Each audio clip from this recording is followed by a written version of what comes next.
Amen. I want you to understand what we're talking about from the picture and from the perspective of an ex-abortionist. You were in front of a clinic earlier, and I checked their website today, and they talked about how they do abortions up to 26 weeks. That's pretty much what I used to do. So I want you to understand clearly what the stakes are. I want you to imagine that you're an obstetrician gynecologist like me. And I want you to imagine that you're a pro-choice obstetrician gynecologist like I used to be. Your patient today is 17 years old. She's 20 weeks pregnant. The clinic does them up to 26, but we'll make her 20. If you want to know how big a 20-week baby is, look at your hand. From the length of your middle finger to your wrist, that's head to rump, 20-week baby. She's been feeling her baby kick for the last 2 weeks. But now she's asleep on an operating room table, and you're there to help her with her problem. You walk into that operating room scrubbed and gowned, and to the right there's a table of instruments. First thing you reach for is a suction catheter. It's about 9 inches long, it's clear plastic. And picture yourself taking this and putting it up through the cervix and instruct your circulating nurse to turn on the suction. And what you'll see is pale yellow fluid running through that tubing into the machine. That's the amniotic fluid that was there to protect the baby. Now, if she were only 12 weeks pregnant or less, look at the width of your hand. That's 12 weeks. You could pretty much do the whole abortion with this one instrument. But babies this big don't fit through catheters this size. So what you need to do now is reach for your sofa clamp. So you didn't have to picture one, I brought one along. This one belongs to me. It's the same instrument I used for years. It's about 13 inches long, stainless steel, and the business end is about 2.5 inches long and 1/2 inch wide. There are rows of sharp teeth. This is a grasping instrument. When it gets a hold of something, it does not let go.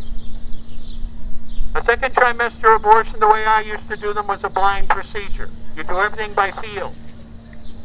But picture yourself taking this instrument, putting up through the cervix, be real careful not to perforate the back wall, and blindly grasp anything you can, and pull hard, and I do mean hard. And out pops a leg about 4 inches long, which you put down on the table next to you. And reach in again, grasp and pull hard. Out comes an arm about the same length. And then reach in with this same instrument again and again, and tear out the spine, the intestines, the heart and lungs. Head on a baby that size is about the size of a plum. And again, unless you've got an ultrasound, you can't see it, but you're pretty sure you got it if you've got a hold of something and your fingers are spread as far as they will go. You know you did it right if you crush down on the instrument and white material runs out of the cervix. That was the baby's brain. And now you can pull out skull pieces. Sometimes a little face comes back and stares back at you. Congratulations. You just successfully performed a 20-week D&E abortion. You just affirmed your right to choose. You just made over $1,000 in 15 minutes. Thanks. I want to thank Jim Havens, Father Imperato, for inviting me today, and I'm happy to participate. And yes, this should be an annual event. I'm amazed that they were able to do what they did in only 4 weeks' time. Imagine what they can do with a year. Yes. Yeah.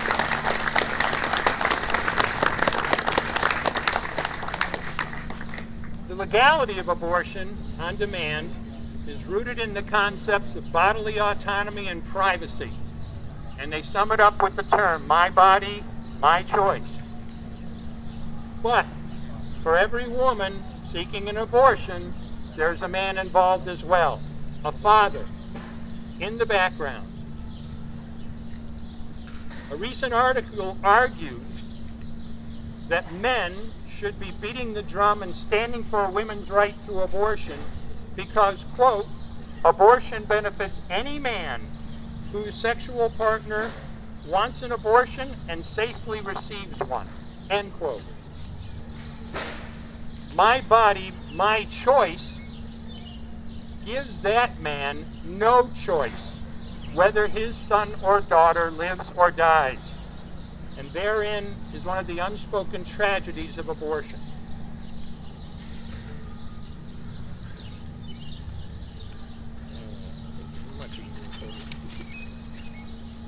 Before we condemn a woman for paying a doctor to deliberately kill her son or daughter, we should ask, what did this man, this father, do to support that woman he made pregnant through his actions? As an abortionist, I usually didn't see the father at all. He was nameless and faceless, missing in action. But occasionally, when I did meet the father, he was supportive of her decision to abort.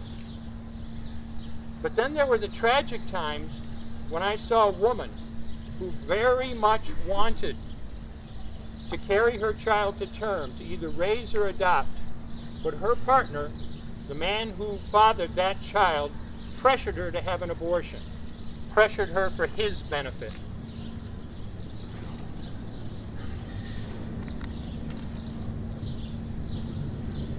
Sorry about this, folks.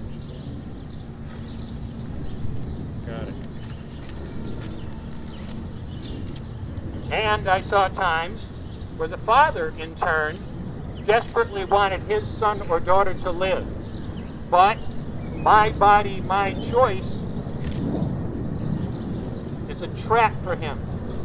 Because an abortion decision is really between a woman and her doctor, and no one, including and especially the baby's father, has anything to say about it.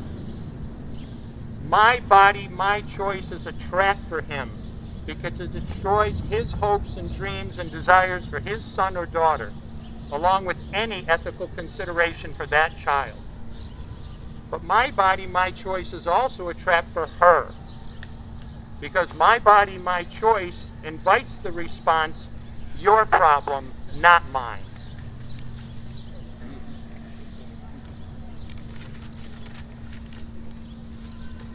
If you are pro-life, if you're a pro-life man, then it's your obligation to stand for life in your home, your community, your schools, and your church. And that requires action on your part, not just, oh, I'm pro-life. You've got to do something. Amen. Yeah. Amen.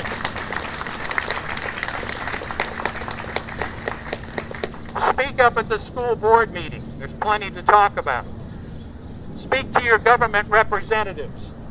Support local pregnancy assistance centers.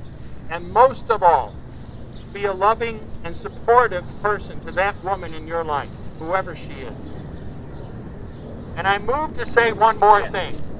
I'm not Catholic, so I say this carefully and humbly. Behind you. But I'm moved to say this knowing that the bishops will be meeting this next week to discuss the subject of abortion and our elected leaders.